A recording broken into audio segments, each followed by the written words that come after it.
Melchisédek. Melchisédek, c'est un personnage vraiment terrible. On l'a vu apparaître une seule fois dans la Bible. Et cet homme, on a dit, il n'a pas de commencement, il n'a pas de fin. Donc ce n'était pas un homme, c'est Dieu lui-même qui est apparu à Abraham. Et cet homme, on a dit que c'est un sacrificateur. Mais pourquoi est-il apparu à Abraham ces temps-là? Quel est le message, l'enseignement qui est derrière tout ça? Et c'est de ça que je vais te parler. Je vais te parler de Dieu qui enrichit ses serviteurs. Lorsqu'on regarde la vie d'Abraham, Dieu avait appelé Abraham de quitter sa patrie pour aller là où il avait orienté. Mais financièrement, cet homme vivait une vie difficile. Sa vie n'était pas épanouie jusqu'à ce qu'il est allé donner sa femme à Pharaon en Égypte, vous vous rappelez. Et quand cette histoire est terminée, Pharaon lui a donné beaucoup de richesses. Il a quitté l'Égypte avec beaucoup de richesses. Lorsqu'un roi te donne des richesses, en réalité, ce n'est pas peu d'argent. Cet argent, en principe, que les rois avaient donné à Abraham, devrait faire en sorte que cet homme vive dans l'abondance et dans la richesse sans fin. Mais ce qui est curieux, toute cette richesse que Pharaon avait donnée à Abraham avait disparu. Avec un temps, Abraham s'est retrouvé encore dans la pauvreté. Il est encore allé donner sa femme à Abimelech. Et pareil, on lui a encore donné la richesse. Cette richesse n'est pas restée. Le problème n'est pas d'avoir l'argent. Tu peux avoir de l'argent, mais l'argent ne reste pas. Tu te retrouves encore dans l'état de pauvreté. C'est la situation où tu es. Tu peux avoir un bon travail, mais tu vis en permanence la pauvreté. Tu vis en permanence la pauvreté. La richesse ne reste pas. Et la vie de cet homme a continué comme ça jusqu'au jour où il a rencontré Melchisédek. Alléluia. Il a rencontré quand il venait d'avoir la 3e bénédiction dans sa vie. La première fois, il avait donné sa femme à Pharaon, ça n'a pas tenu. Il a eu la richesse, ça a disparu. Deuxième fois, Abimelech, ça a disparu. Et la 3e fois, Abraham est allé en guerre contre des rois qui avaient emporté son neveu Lot, tous ses biens. Et il a eu la victoire, il a pris tous les butins de ces gens-là. Il était en train de revenir. Donc il revenait avec une très grande richesse. Maintenant, Dieu a compris que cet homme-là, il y a une dimension qui manque dans sa vie. Si je n'interviens pas maintenant, même toute cette richesse qu'il vient d'avoir aujourd'hui va encore disparaître. Donc Dieu voulait sécuriser sa richesse. Voilà pourquoi il a rencontré Melchisédek. Et chaque fois que Dieu apparaît à quelqu'un, c'est une révélation. Melchisédek, c'était une révélation pour Abraham, pour venir consolider sa richesse, pour faire en sorte que cet homme reste dans la richesse. Et on dit que Melchisédek, c'est un sacrificateur. Un sacrificateur, il prélève des offrandes, il prélève des dîmes, il prend des dîmes. Et il s'est retrouvé devant Abraham. Et ce qui est particulier, lisez très bien, nulle part cet homme n'a demandé de la dîme ou des offrandes d'Abraham. Il ne lui a pas demandé. La Bible dit que c'est Abraham lui-même qui lui a donné le 10e de tout ce qu'il avait comme dîme. Qui lui a appris ça? Alléluia. Baïkarasa makaito rapa. Abraham de lui-même. Donc il a eu la révélation parce que la personne qui était devant lui, Melchisédek, c'était la révélation pour sécuriser la richesse. Et il a capté ce message de lui-même. Il a compris qu'il fallait prendre le 10e. Melchisédek ne lui a pas dit donne-moi le 10e, de lui-même. Et quand là, il a donné le 10e, regardez, cet homme est parti avec. La vie d'Abraham a complètement basculé. Depuis ce jour-là, cet homme est devenu excessivement riche, jusqu'à ce que des rois l'ont appelé prince. Ils lui ont dit, tu es un prince qui vit parmi nous. Non, ce n'était pas un homme qui était ordinaire, c'était un homme qui avait de la stabilité financière, c'était un homme qui avait des richesses, mais cette richesse est restée et n'a plus disparu. Pourquoi? Parce que la transaction a été faite. Alléluia. Maïkari Boroborasa. Tu as des problèmes avec l'argent, tu as des problèmes avec les finances. Mais c'est parce que tu n'as pas encore rencontré Melchisedec. Tu as des problèmes parce que les dîmes et les offrandes, tu ne les respectes pas. Peu importe la richesse que tu auras, mais commence à consommer les dîmes, commence à consommer les offrandes, la richesse va disparaître. Parce que dans la Bible, Dieu dit, mettez-moi à l'épreuve, donnez les dîmes et les offrandes et je vais menacer ceux qui dévorent. C'est qu'il y a des puissances qui existent pour venir dévorer vos richesses. Chaque fois que tu as la richesse, des formes se mettent en place pour venir t'arracher cette richesse. Et c'est ce qui était arrivé avec Abraham. Il a eu la richesse des pharaons, mais les puissances des ténèbres sont venues tout dévorer. Il s'est retrouvé à vide. Il fallait que Melchisedec s'interpose. Il fallait que la révélation de la dîme et des offrandes soit là. Tu te poses des questions, ta vie ne fonctionne pas, mais c'est parce que tu ne donnes pas la dîme et les offrandes. C'est le principe que Dieu a donné. Pour l'argent, on ne prie pas. Pour l'argent, on ne gêne pas. Aujourd'hui, l'église, il y a des problèmes. Les gens prient, les gênent pour l'argent. Mais pour l'argent, Dieu a donné le système. Il n'y a qu'un seul système, ce sont les dîmes et les offrandes. Et tant qu'on n'aura pas compris cette dimension, vous allez rester dans la pauvreté. Aujourd'hui, beaucoup d'enfants de Dieu sont dans la pauvreté. Beaucoup de ministères d'église sont dans les manques. C'est parce qu'on ne respecte pas la dîme. Même un ministère doit donner la dîme. Il existe ce qu'on appelle la dîme des dîmes. Il y a même un pays qui est très puissant. Un pays qui a beaucoup d'argent. Ces pays donnent la dîme. Le 10e du budget, il les consacre à l'Éternel. Il n'y a pas un autre chemin pour garantir ta richesse, pour garantir ta pauvreté, ta prospérité matérielle. Ce sont les dîmes et les offrandes. Et dans toute la Bible, ce système s'est manifesté. La seule chose qui permet de garantir, de protéger tes richesses, ce sont les dîmes et les offrandes. Aujourd'hui, tu te poses des questions, il n'y a rien qui marche, tu as des difficultés à arrondir les bouts du mois pour manger, c'est difficile. Payer la scolarité des enfants, c'est difficile. Tu n'as pas en permanence, tu n'as même pas l'argent. C'est parce que tu ne respectes pas la dîme et les offrandes. Il n'y a pas un autre chemin. En tant que prophète, je dois te dire la vérité. Il n'y a pas un autre chemin. Et ces puissances qui dévorent, vous allez voir, ils vont s'élever contre les systèmes des dîmes et des offrandes. Voilà pourquoi il est très difficile de donner les dîmes et les offrandes. Beaucoup de gens vont commencer et puis il va arriver un moment où tu n'y arrives pas. C'est parce qu'il y a des forces qui se sont positionnées pour vous empêcher justement de donner des dîmes et des offrandes. Il y a des enseignements qui vont s'élever pour vous dire ne donnez pas la dîme, mais c'est pour vous maintenir dans la pauvreté. Lisez toute la Bible. Si Salomon est devenu riche, mais il a fait des dîmes et des offrandes. Lisez en détail. Car il ne saura pas. Jésus lui-même était là, les gens donnaient des dîmes et des offrandes. Une femme est venue donner tout ce qu'il avait. Il n'a pas dit non, elle est pauvre, qu'elle reprenne cet argent. Non. Jésus-Christ, là même, lui, elle a dit cette dame a donné plus que tout le monde. Le seul système pour garantir ta richesse, pour garantir ta prospérité, c'est Melchisedec. C'est la révélation de Melchisedec. Ce sont les dîmes et les offrandes.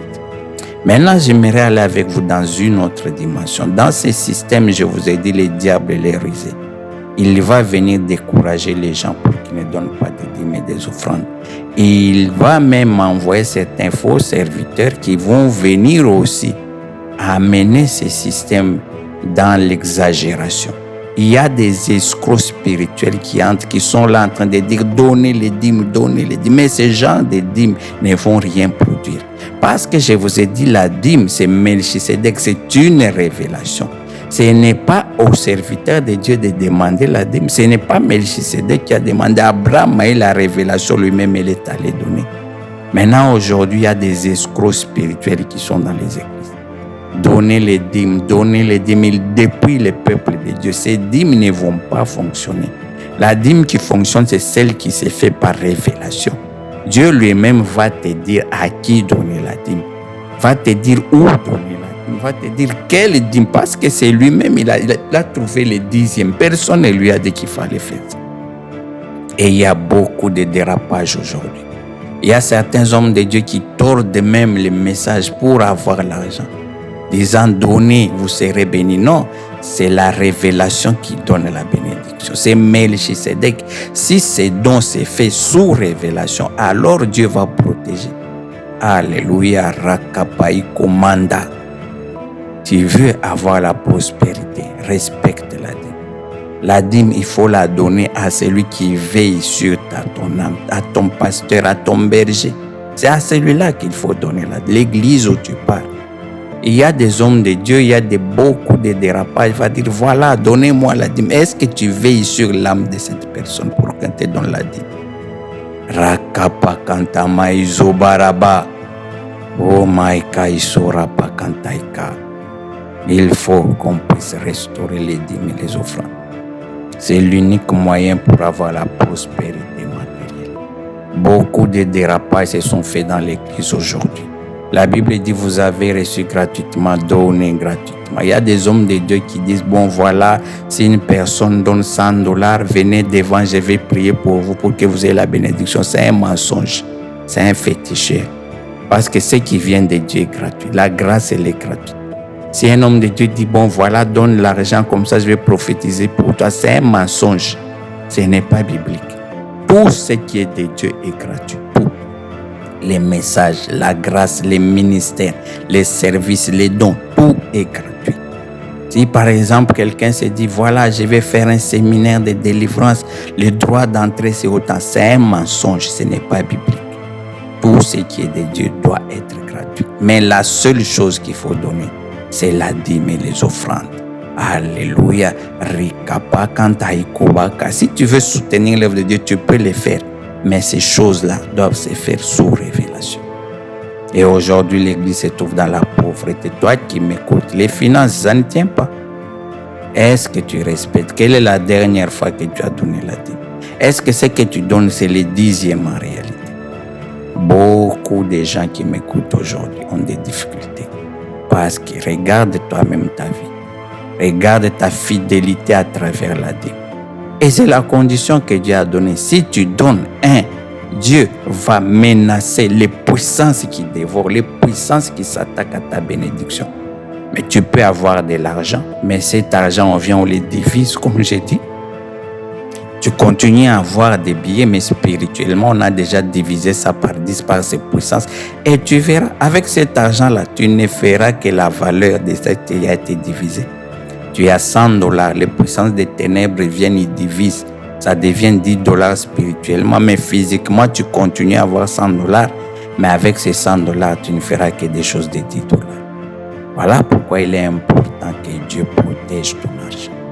La première des choses, il dit, il va protéger, il va menacer ceux qui s'attaquent à ta richesse. Il y a des fois, tu peux avoir de l'argent, il y a un événement qui arrive, tout cet argent est parti. Mais on t'a arraché cet argent.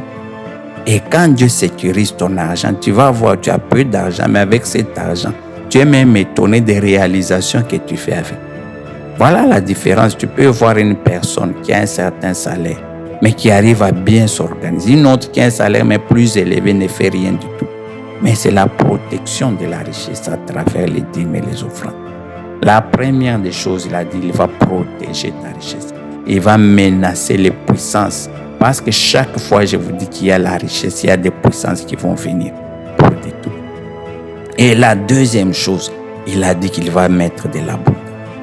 La dîme, c'est le lien qui permet de faire en sorte qu'il y ait de l'abondance dans ta vie. Il n'y a pas un autre chemin. Aujourd'hui, je vous parle de la part de l'Éternel. La dîme et les offrandes ont été instituées par Dieu. Aujourd'hui, tu veux que ta vie change, ta vie financière change. Mets de l'ordre, mets du sérieux dans tes dîmes et tes offrandes. Prends les 10e de ton salaire, les 10e de tout ce que tu as. Va donner à ton église, va donner à ton pasteur. C'est lui qui veille sur toi.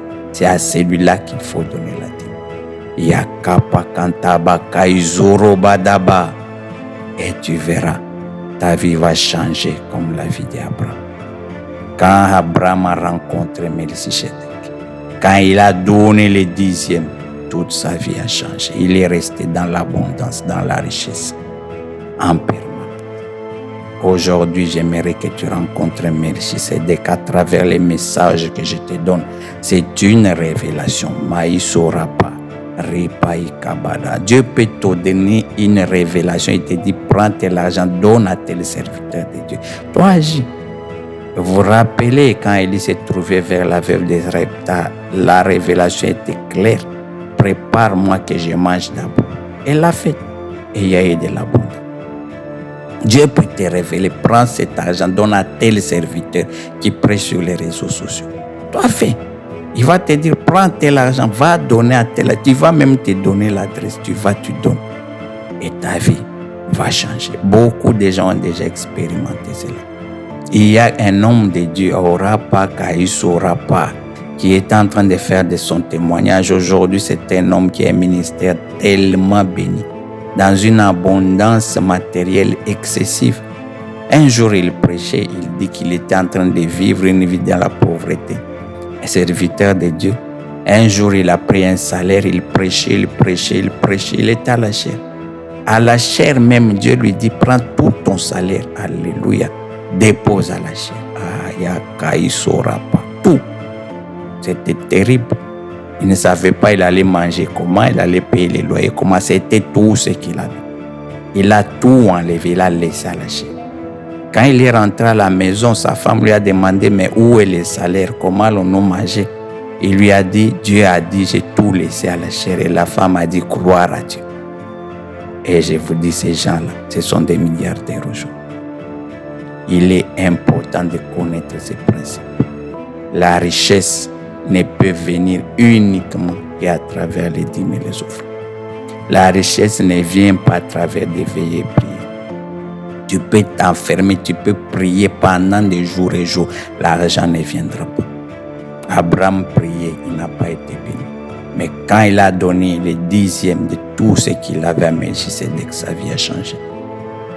Même si tu es enfant, ce qu'on te donne comme argent de poche, le 10e ne t'appartient pas. Tu es femme, ce que ton mari te donne, le 10e ne t'appartient pas. Tu travailles, le 10e de ton salaire ne t'appartient pas. Tu fais le business, le 10e de tes bénéfices ne t'appartiennent pas. Ça appartient à Melchisedec. Respectez la dîme et vous allez témoigner.